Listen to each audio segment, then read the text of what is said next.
ngiye kuvuga noneho ntavuga naturagurika nka Katyusha ingingo ku yindi go straight to the point please. Usigira ngo naga abantu tuba dushaka kwigaragambya ariko kuko bose kuzigaragambya bakakurasa kubera ko ubwoba nyine bwirire n'abicanye ariko indi yaza nimwabonye ejo bundi gihe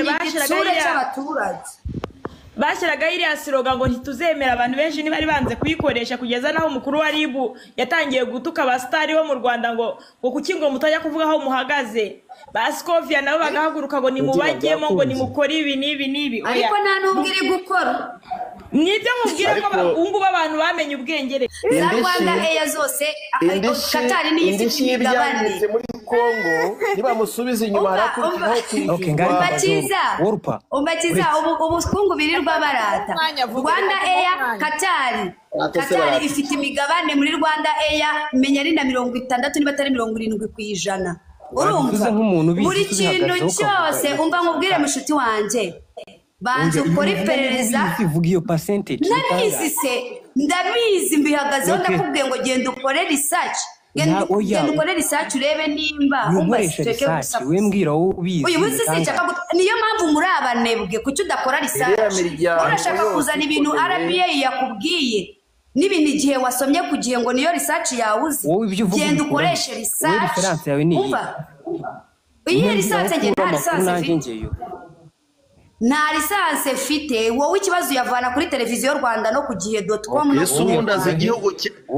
ubundi uzi igihugu gikomeye gishyira amafaranga muri World Bank oya buretse hanza mbwira ikintu kijyanye na reference yawe ni iyihe kugira ngo nanjye nyirefereho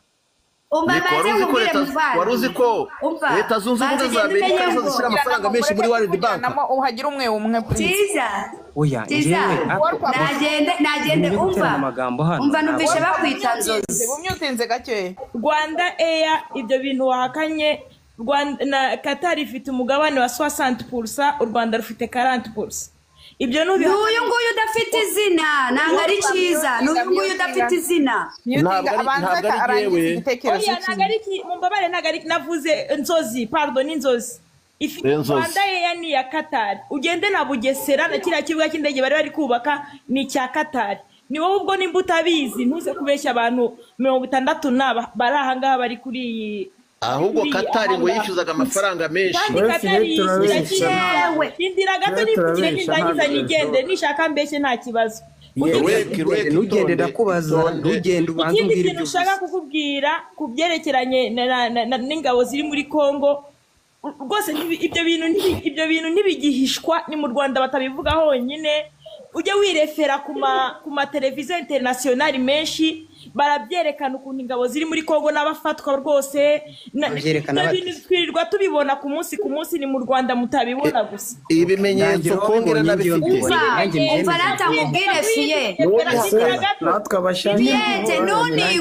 nunigora gusaba ibimenyetso azaje Kanombe yirirweyo ndashaka gukomentinga kuri Fiyete bwa mbere Fiyete ikintu uvuga cya Qatar buriya kugira ngo igihugu kijyana amasezerano n'ikindi cyangwa umuntu ajyana n'undi amasezerano cyangwa ikigo kijyana n'ikindi kigo hari ibintu bakurikiza kuba naguha percentage nini ntacyo bitwaye as long as muri future y'ikigo nge nyoboye mfite icyo nshaka kugeraho urugero nshaka kubwira ndi Rwanda yanguhaye 60% mfate 40 ariko mu myaka 10 uzaba ugeje Rwanda yakuri iki kintu niba bitagezeho uzihombera niba byagezeho nshobora gukongera amasezerano ugakomeza ugayobora cyangwa nye nkafata 60 ugasigana 40 cyangwa nagukuramo nkagukodesha bivuze ngo rero utanze percentage nini nuko hari ikintu icyo gihugu cyangwa icyo kigo kiba kikurushije ugira ngo cyihute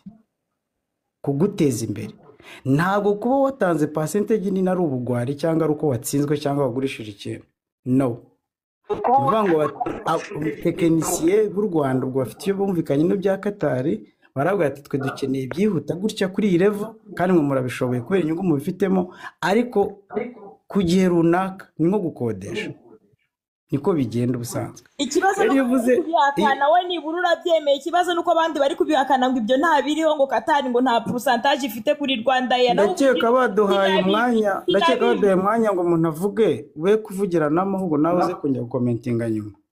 Nuvuga ngo rero kubyemera wabyemera utabyemera, niyo bamuha 80% bagasigana 20, ahubwo banza uvuga uti uwatanze 80 yaragamije iki, none nujya muri detaye urabibona byose ibyo wifuzaga kumenya.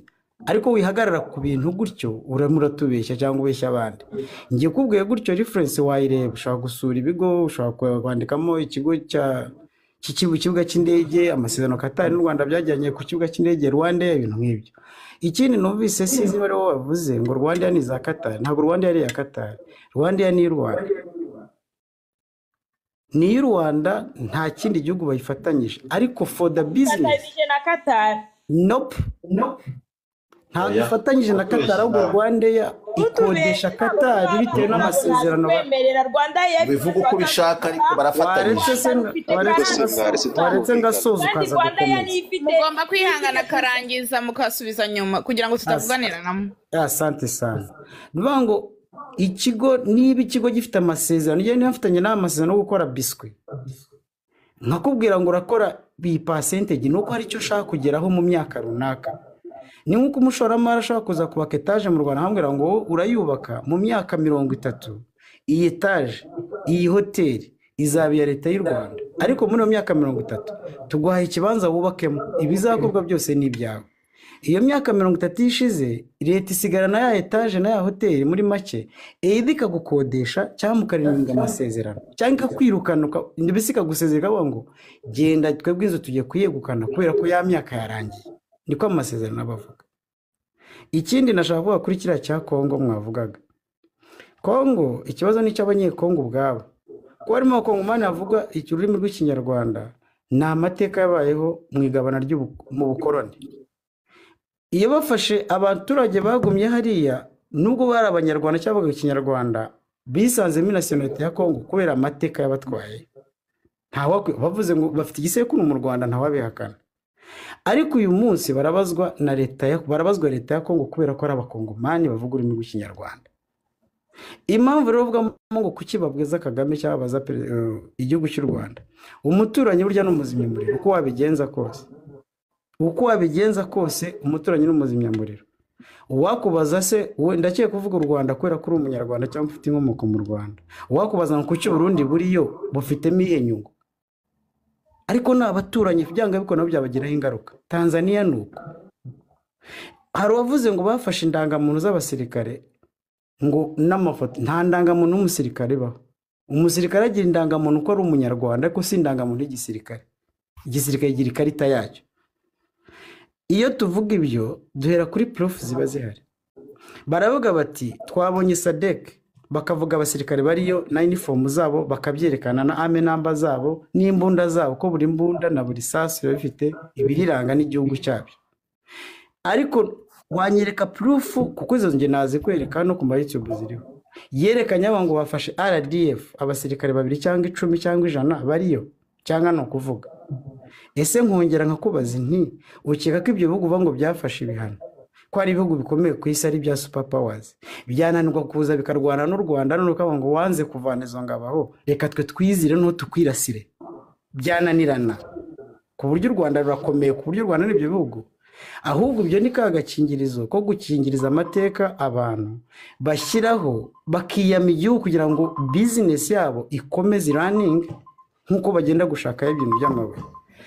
Reka nsoreze kuraka. Ejo bundi ntumwa Trump yaraje ijya muri Afrika hose, irazenguka muri ibihugu bya East Africa, isoreza mu Rwanda. Ihageze itamabuye muvuga ari yasoreje mu Rwanda. Itamabuye muvuga iri hijya mu Rwanda, bayijyana hano bacukura ngira ngo ni Gasegereti ijya mu Kirombe. Barayibwira ati amabuye se wayabonye, bayihisa arabwayi bahanibuye rizima ry'agaciro. Urumva ibiro kuntu bitandukanye yego.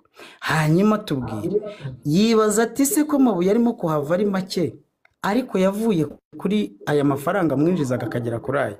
Baza gusanga amafaranga kera boherezaga amabuye adatunganyije, ubu u Rwanda rusigaye ritunganyiriza mu Rwanda rukayohereza hanze atunganyije. Of course value yari idaborinze nako nta nubwo ari kwidaboringa yikubye inshuro nyinshi kubera yuko boherezaga amabuye ari mu bitaka ubu bayohereza ameze neza, agaciro kava aho kari karagenda. Ibyo byose nuko suko batari babizi ariko uyu munsi babonye proof. Rero nitiyo tuganira gutya birashoboka ko nawe ntafite amakuru pe, nawe fiye tutayafite cyangwa n'undi muntu ntabwo ari we nibanzeho n'urugero ntanga. Icyo gihe rero umbwiye uti noneho nyereka proof niyi nawe nkakwereka iyanjye, dushobora kwirefera kuri izo proof twavuga ati ese bano bandi batubeshya, ese ibintu nibyo. Ahubwo nkibaza ko hano tugomba kunganira ibitekerezo izi generation zacu, niba niriho ishaje twayunganya kwa ngo ikora nabi ariko ikora mu buhe buryo, cyangwa se ikora neza mu buhe buryo, twe tukumvikana kuri ibyo bintu kugira ngo tuvugire mu gasako nk'ibi uyu arimo kutugura hostinze twimana ijambo, ahubwo dushinja umuntu ikintu kimwe dushaka kumwemeza kuko ari umwe. Numvaga n'umusore yovuga ari umusore sinzi umwe musa nkaho umushinja ari we muhuriyeho, uramubwira umwemeza ariko nawe nta proof ufite, arakubwira ati mpa proof. Ibyo byakabaye byiza rero ari debate, ko debate nkeka ko atari uko Fina uyu wa hostinze avuga ngo ngiye nkeneye abo duhuje, yakaba byandika ati nkeneye abo duhuje abo dahuje mugende waza uvuta simuje nawe bakakumanura. Ariko igihe mwemeye debate nuko uhuje nawe n'uwo mudahuje muza mukaganira, ahubwo ikiza mu kumvikana ku kintu kimwe. Ndagira ngo nkubwire hari ukuntu tujya tuvuga ikintu ukavuga nk'ugihagazeho, natangiye mbivuga basi ijya uvuga uti jya uko mbizi, ariko kuvuga wemeza ndakeka yuko umuntu uba wibeshya. FPR irahari, FPR Inkotanyi ni umuryango, nta nubwo ari ishyaka si n'agatsiko, ni umuryango FPR Inkotanyi urahari, nta naho wenda kujya, nta uhaba rwose kiretse ahubwo ivuga umuryango wa Kagame. ihangana arangize asubize. Uwo muryango urahari kuko nanjye ndi umwe mu banyamuryango. Iyo uvuze ngo ntuhari kandi ntarapfuye ubwo sinza nkushyira ntacyo okay, reka jewe urimo rero nkubwire ko mpari kandi n'abandi barahari, ubyemera ubyanjye birakurora, ariko umuryango urahari, ntago ari agatsiko, si amabandi, si abajura, nta bantu b'abagabo. Ariko wica mu ijambo please, uranyibukije ni agatsiko k'amabandi, nakubashye nanjye nyubaha abandi, ni agatsiko k'abamafiya k'amabandi kazabazwa byinshi kagiye gakora. Komeza mwihanga. Ubundi gutukana no kubahukana ntago ari byiza, ntabwo ari ugutukana rwose. Ngaho rero please, ngaho reka ngusoze ibyanjye nawe ukomeze ibyawe. Hari ikibazo? Oya nta kibazo, komeza. Asante sana. Iyo RPF uvuga irahari, wayifana utayifana, wayibamo utayibamo irahari, ahubwo hari inama bura nago. Ubundi ngewe nzi yuko mu myumvire yanjye iyo ntumvikanye nawe nshaka gusaba ibyo nshaka, nakumva tutabyumvikanyeho nkakora igituma duhangana tukakigeraho kubyanga bikunda. Ubundi nzi ko diplomasi yanze hakora amasasu. Urabona muri diplomasi y'ikinyu ukabona ntago gatsiko, ibyo bita gatsiko cyangwa bita amabandi bidakunda, ushobora kugana ishyamba nko RPF namaze imyaka 40 mu buhunzi kafata indi y'intambara igatsinda igafata ubutegetsi. Iyo niko bitekereza, niyo nama ahubwo naguhereza. Shafi mwambabare mukamije. Ikindi nshaka gusubizaho ngo wari kare yabananiye, ariko waretse wakwihangana, uvuze ko ibintu byose bikemurwa n'amasasu no kumena amaraso. Neza agusubize asoze kugira ngo tumve n'abantu. Urakoze cyane. Mbabaye n'ukuri nasoza mu mijambo n'uvuge ku cyako. Ibyo bya Kongo urimo kuvugana za wari kare uko wabigenza kose. Ega nuko ariho mwashoye intambara. Ariko se kubaha byarakunaniye basi tubimenye. Komeza ntacyo. Ntiwongera kumvugiramo se? Ntago nongera kuvugiramo, komeza ubeshye. Nyine nawe ntutinde rwose, nanjye bya Kongo ndumva bishyukunga ndashaka kubivugaho. None se ugiye no kumbara amagambo andi mu kanwa? Hano bisaba kwihangana. Komeza nta kibazo. Hano biragoye. Ariko tugerageze kuba abantu bakuru, tuganire nk'abantu bakuru. Asante sana rwose. Ntago nzwiho gusuzugura no kubahuka, sinabikora. Ndagerageze nubwo ndi umuntu rwose. Rero icyo nashaka kubwira nuko uwo muryango urimo kwita uko ushaka, bibaye byiza ukaba umunyamwuga cyangwa ukaba umuntu w'umugabo uko wakwitwa kose sinzi, ntiwakongera kuvuga nabi ko mvuze izina ryawe nabi ntabwo byaba ari ikinyabupfura. Uwo muryango urahari, ni umuryango wa RPF Inkotanyi urahari. Uwo muntu uvuga ngo yarawushimuse ni umuyobozi wawo kandi abayobora twemera ko ariho nawe urahari. Igihe utabyemera ntibivuze ko umuntu adahari. Icyo cyumvikane kinaveho. Hanyuma ibyo kubanga kujya muri Kongo rero, iyo ushinja abantu kujya muri Kongo, Kagame cyangwa perezida w'u Rwanda bamubaje inshuro nyinshi, arageze arabwira ngo I don't know. Iryo jambo kurivuga yarivuze. Ahubwo igitangaje nuko twe tugenda tugafata mu kiganiro cy'iminota 40 cyangwa isaha n'igice, tugafata akajambo kamwe I don't know cyangwa kandi kamwe runaka dushaka gukwirakwiza kubw'inyungu zacu. Ariko ufashe ikiganiro cyose uko cyagenze nuko cyasoje, iyo I don't know umva aho yakomotse, bitewe n'uwabazaga, bitewe n'uwasubizaga. Ubwo icyo nakubwira sinasobanura ngo yavuye, ahubwo proof ya mbere nuko ikiganiro kirahari cy'umunyamakuru nawe wagikurikira, none ukagikurikira ushize amanga. Niba kuko utabyica nkana ukaba warumvisha I don't know gusa, wakurikira ukamenya don't know aho yavuye. Nicyo nagufasha. Ikindi iyo uvuze ngo abasirikare bagiye muri Kongo gucunga umutekano ngo barabyemera, ndahamya ko nta hantu byanditse cyangwa bavugira Leta y'u Rwanda yavuze icyo kintu. Yavuze ko icunze umupaka wayo kubw'umutekano. Iryo jambo rirahari. Na nyakwigendera Aremuku yabisubiyemo abanyamakuru mu kumubaza. Bacunze umutekano w'igihugu ku mipaka, ntago bacunze umutekano w'igihugu muri Kongo. Ibyo byumvikane kandi proof zirahari. Niyo mpamvu navuga ngo ni nkubwira ikintu, kuko sijye umuvugizi wa leta, ndaganira nko turimo kuganira hano twungurana ibitekerezo, ariko ndakwereka proof zirahari. Nawe nunyereka kandi ukambwira ngo nanjye dere proof ndayifite yuko mwagiyeyo cyangwa mutari ku mipaka mwaharenze, ntacyo ruzime ndazireba nanjye ndebe koko.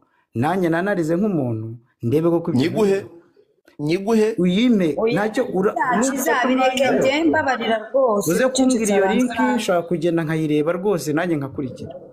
Ikindi yuvuze ngo musaza Mpyisi yaravuze ngo bazajya he, ari nge nagusubiza nkagiye ku giti cyanjye. Bara urabanga umugabo ari igihe yibuza arapfa kandi akimuhana kaza imvura ihise. Kuba nagupfukamira ukampa ibyo ushaka kumpa ngo nkunde nkusenge, nakubwira ko ntari bugupfukamira uko ikisa kindi byari kindi. Kuba Ububirigi bwahagarika, kuba Abadage bahagarara, kuba Abanyamerika bahagarara, kuba Abafaransa n'abandi ntazi bagahagarara gufasha u Rwanda, ntabwo bivuze ko u Rwanda rugiye gupfa. Ari naho yahera ababwira ngo twizirike umukanda. Ntawe kwizirika umukanda ariko yavuga ngo dutinye ibi. Niba umuntu azanye ikintu akagutegeka gukora icyo ushaka mu nyungu ze, akaba ari bwubaho. Emera gusaba umubyeyi, ntabwo ndi bwongere kuvuga kunsubirize. Ariko akavuga ati anga ibyo bintu bishobora kukwaka ikuzo ryawe ngo rigukoresha ibyo udashaka kugira ngo ubeho, ahubwo wige kwikorera. Ariko bihwaniye no kugwa kw'ipantaro y'umugabo. Akantu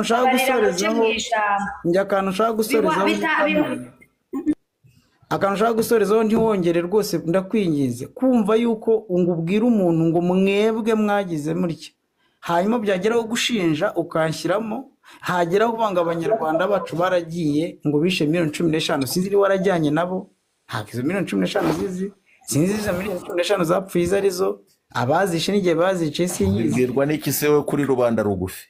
Hanyuma wari rubanda rukuru se wajyanye nabo urabica cyangwa babishureba? Babivuga se ufunza amatwi, raporo zirahari. Guhakana ibyo bintu bisome muri droit de l'homme. Nusoma aho ngaho ubujiji bwanyu. Oya ntiwongere kwitabanjije ko ntawe wigishije. Ujye wubaha n'abantu. Genda urebe raporo ya Human Rights Watch. Murakoze abamusinze ubwo mwakoze. Reke mumbabarire mumva ntugende, uretse ugende tugushubije ntugende ntiwiruke. mu bihugu byose bya Afurika u Rwanda nirwo barimo gufatira ibihano kubera yuko utavanamo Amerika ariko zana na Amerika uko yababwiye na Amerika yes ibihugu byose ubwo yavuga ibihugu byose na Amerika nyine birimo kuko noneho niyo yaje ibihamya ibishyiraho n'igipfunsi ivuga ati muvane ingabo zanyu muri Kongo M23 namwe mushyira intwaro hasi musubira inyuma wibaza impamvu Kabila nka perezida w'igihugu yaje nk'inyeshyamba akaruhukira mu nyeshyamba ngenzi ze za nanga zamukoreraga akaba arimo kuryama mu Rwanda kandi igihugu cy'u Rwanda aricyo barimo gushinja ko kirimo kwica abakongomani cyabamaze wansobanurira icyo kintu impamvu mubivuga nuko nubundi muri inyangarwanda ntabwo mubakunda icyaba cyose mwavuga muti tugize amahirwe inyanga igitandukanye n'u Rwanda ntabwo ari ibintu bimwe igihugu igihugu tujya tuvuga ibintu mu mazina yabyo kubera ko wowe narakubwiye ntabwo ari uko ndi kuri platform yawe kuko ntanajeho ntacyo naba nta mafaranga nkuraho ntacyo mu mpemba ni ukuza tukiganirira tugatanga ibitekerezo ukazana igitekerezo cyawe nkazana icyanjye niyo cyaba kitari cyo tukagihuza yego